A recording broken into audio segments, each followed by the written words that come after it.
Chapter 14. A Note of Invitation. The next day was the 9th of November.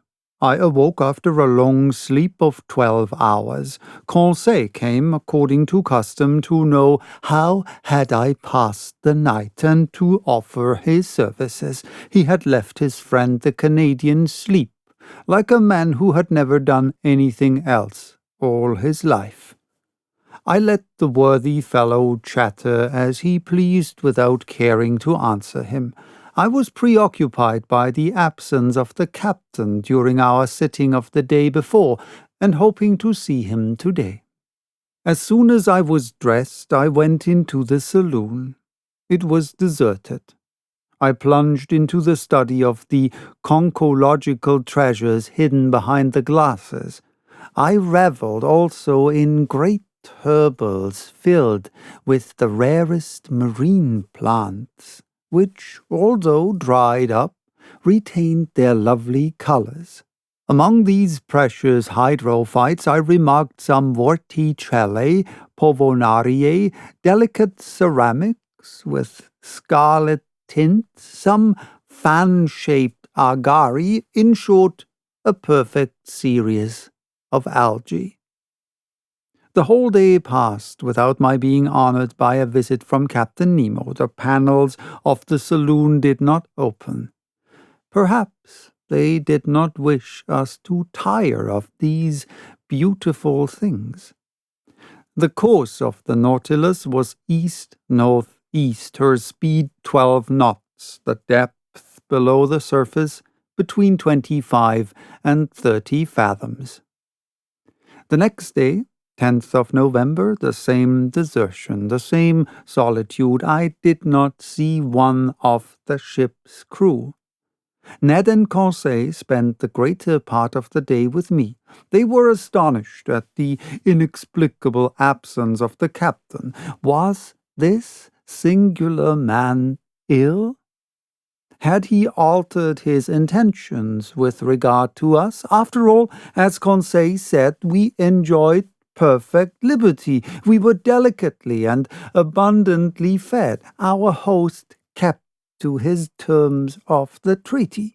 We could not complain, and indeed the singularity of our fate reserved such wonderful compensation for us that we had no right to accuse it as yet. That day I commenced the journal of these adventures, which has enabled me to relate them with more scrupulous exactitude and minute detail.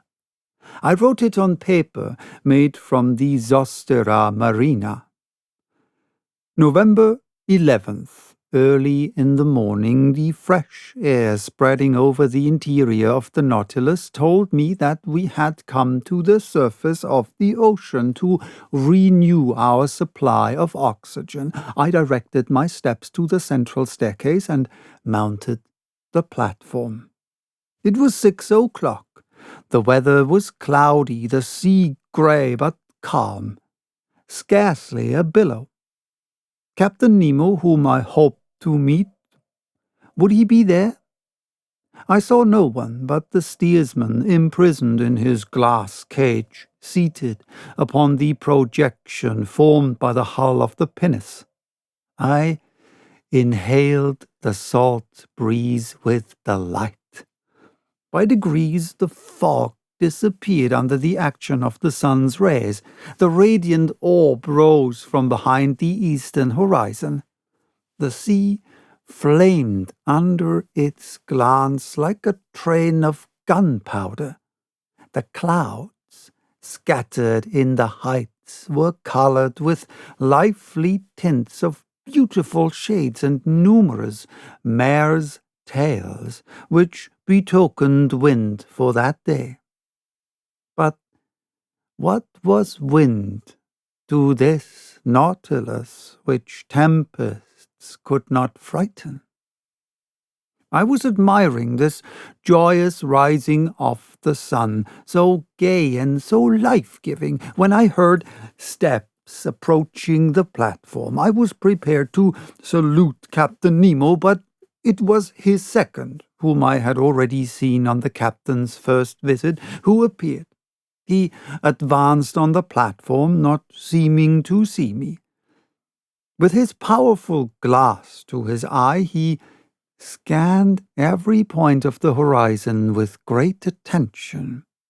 This examination over, he approached the panel and pronounced a sentence in exactly these terms. I have remembered it, for every morning it was repeated under exactly the same conditions. It was thus worded: Nautron respoc lorni virch. What it meant, I could not say. These words pronounced, the second descended. I thought that the Nautilus was about to return to its submarine navigation. I regained the panel and returned to my chamber. 5 days sped thus, without any change in our situation. Every morning I mounted the platform. The same phrase was pronounced by the same individual, but Captain Nemo did not appear. I had made up my mind that I should never see him again, when, on the 16th November, on returning to my room with Ned and Conseil, I found upon my table a note addressed to me. I opened it impatiently. It was written in a bold, clear hand, the characters rather pointed, recalling the German type. The note was worded as follows: 16th of November, 1867, to Professor Arronax, on board the Nautilus. Captain Nemo invites Professor Arronax to a hunting party which will take place tomorrow morning in the forests of the island of Crespo. He hopes that nothing will prevent the professor from being present, and he will with pleasure see him joined by his companions. Captain Nemo, commander of the Nautilus. "A hunt!" exclaimed Ned. "And in the forests of the island of Crespo," added Conseil. "Oh, then the gentleman is going on terra firma," replied Ned Land. "That seems to me to be clearly indicated," said I, reading the letter once more. "Well, we must accept," said the Canadian. "But once more on dry ground we shall know what to do. Indeed, I shall not be sorry to eat a piece of fresh venison." Without seeking to reconcile what was contradictory between Captain Nemo's manifest aversion to islands and continents and his invitation to hunt in a forest, I contented myself with replying, "Let us see first where the island of Crespo is." I consulted the planisphere, and in 32 degrees 14 minutes northern latitude and 157 degrees 50 minutes western longitude, I found a small island recognized in 1801 by Captain Crespo and marked in the ancient Spanish maps as Roca de la Plata, the meaning of which is the Silver Rock. We were then about 1,800 miles from our starting point, and the course of the Nautilus, a little changed, was bringing it back toward the southeast. I showed this little rock, lost in the midst of the North Pacific, to my companions. "If Captain Nemo does sometimes go on dry ground," said I, "he at least chooses desert islands." Ned Land shrugged his shoulders without speaking, and Conseil and he left me. After supper, which was served by the steward, mute and impassible, I went to bed, not without some anxiety. The next morning, the 17th of November, on awakening, I felt that the Nautilus was perfectly still. I dressed quickly and entered the saloon. Captain Nemo was there, waiting for me. He rose, bowed, and asked me if it was convenient for me to accompany him.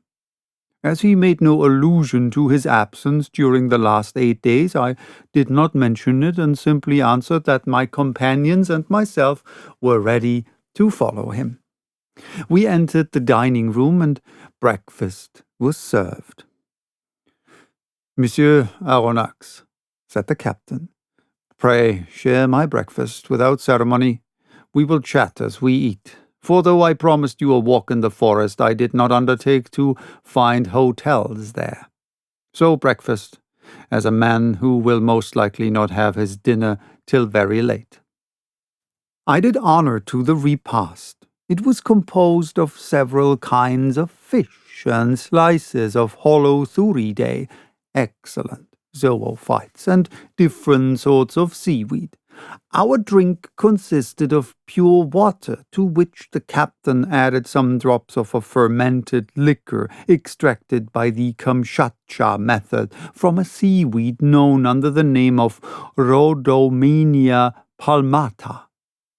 Captain Nemo ate at first without saying a word. Then he began. "Sir, when I proposed to you to hunt in my submarine forest of Crespo, you evidently thought me mad. Sir, you should never judge lightly of any man." "But, Captain, believe me, be kind enough to listen, and you will then see whether you have any cause to accuse me of folly and contradiction." I listen. "You know as well as I do, Professor, that a man can live under water providing he carries with him a sufficient supply of breathable air. In submarine works, the workman, clad in an impervious dress, with his head in a metal helmet, receives air from above by means of forcing pumps and regulators." "This is a diving apparatus," said I. "Just so. But under these conditions the man is not at liberty. He is attached to the pump, which sends him air through an india rubber tube, and if we were obliged to be thus held to the Nautilus, we could not go far." "And the means of getting free?" I asked.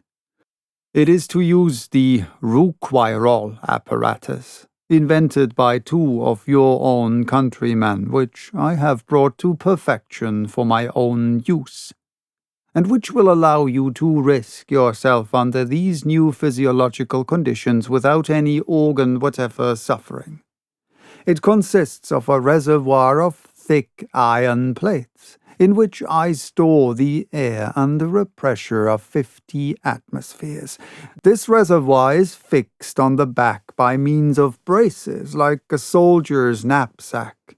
Its upper part forms a box, in which the air is kept by means of a bellows, and therefore cannot escape unless at its normal tension. In the Rouquayrol apparatus, such as we use, 2 india rubber pipes leave this box and join a sort of tent, which holds the nose and mouth. One is to introduce fresh air, the other to let out the foul, and the tongue closes one or the other according to the wants of the respirator. But I, in encountering great pressures at the bottom of the sea, was obliged to shut my head, like that of a diver, in a ball of copper.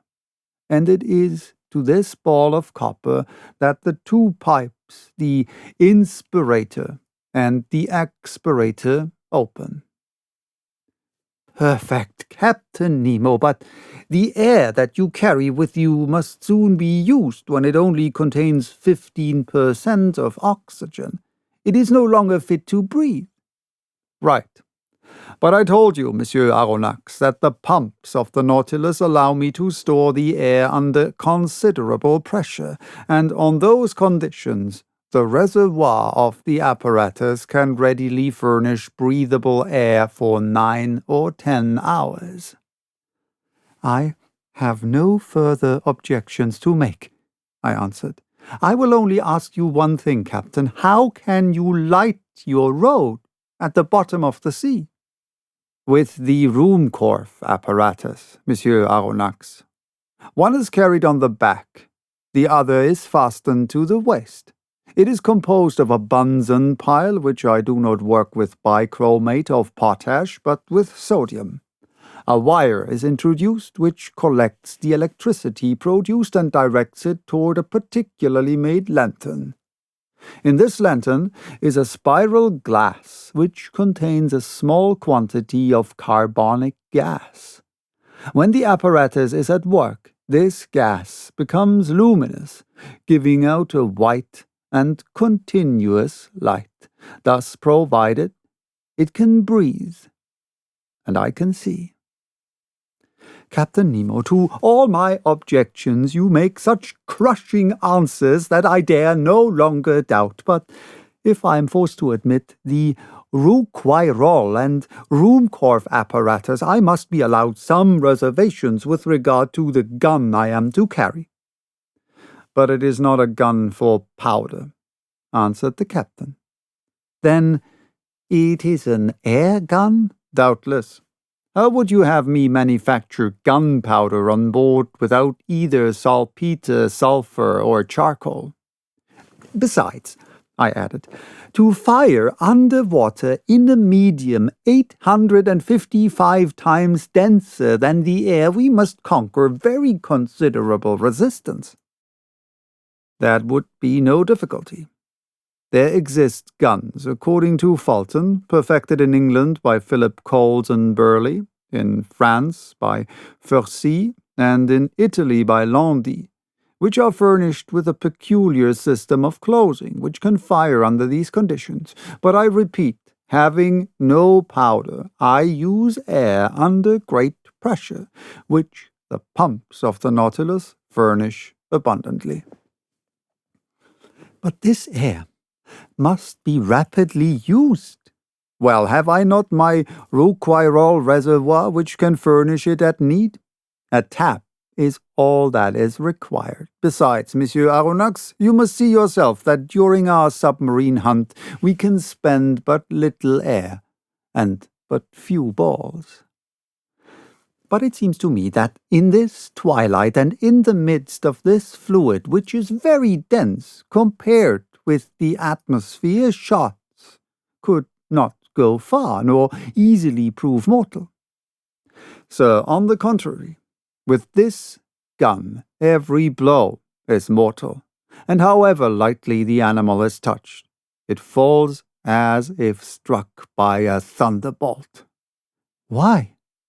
Because the balls sent by this gun are not ordinary balls, but little cases of glass, invented by Lenienbrück, an Austrian chemist, of which I have a large supply.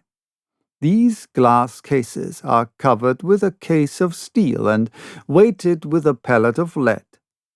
They are real Leyden bottles, into which the electricity is forced to a very high tension. With the slightest shock, they are discharged, and the animal, however strong it may be, falls dead. I must tell you that these cases are size number 4, and that the charge for an ordinary gun would be 10.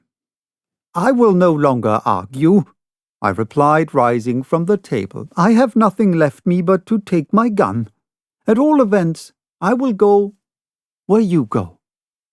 Captain Nemo then led me aft, and in passing before Ned and Conseil's cabin, I called my 2 companions, who followed immediately. We then came to a kind of cell near the machinery room, in which we were to put on our walking dress.